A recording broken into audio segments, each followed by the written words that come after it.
When you start knitting your sock, you're going to start knitting at the top of your sock. And the effect that you get at the top of your sock is determined by what you do after your cast-on stitches. If you start right into your knit stitch or your flat stitch, you're going to get a nice flexible brim on the top of your sock. In contrast, on this little baby sock, this has a nice cuff, about 1 inch band on the top of the sock. And this was done with a combination of knit and purl stitches. There's actually 2 knit, 2 purl, 2 knit, and 2 purl, and that pattern is done all the way around the loom. Now if you'd like to do a ribbing that's maybe 1 knit, 1 purl, make it a little bit narrower, you can do that. And also you can make a much wider ribbing by doing 3 knit and 3 purl around your loom or around your sock.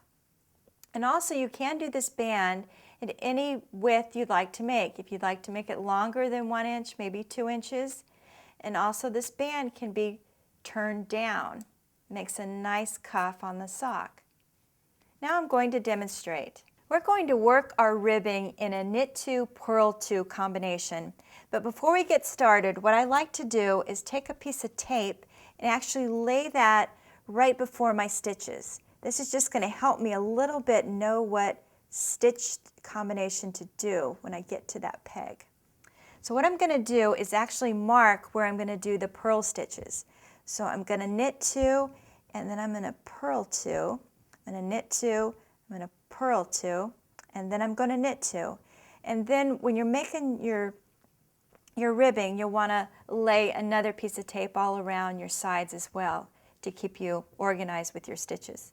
So we're going to start with the knit stitch on our first 2 pegs. So we're going to lay the working yarn across the front of the pegs. We're going to take the knit hook underneath the first stitch, grab the working yarn, pull it up and over the peg and put that loop back down on the peg. And again, we're going to do the knit stitch, the same thing. Up and over the peg and put that loop back down. And now we're going to switch to purl. We just look at our little dots there, it says go to purl stitch. We're going to lay the working yarn underneath the stitch. We're going to take our knit hook through the top of the stitch, grab the working yarn, pull it up and over the peg. Put that newly formed loop back down on the peg. And then again we're going to do a purl stitch. Grab that working yarn, pull it up and over the peg, put it back down on the peg. And now we're going to switch again to the knit stitch. So remember that goes above the stitch. Go underneath, grab that stitch, pull it out, up and over the peg and put it back down on the peg. Again, we're going to do a knit stitch. Go underneath that stitch, grab the working yarn, pull it out, up and over the peg, and put it back down on the peg.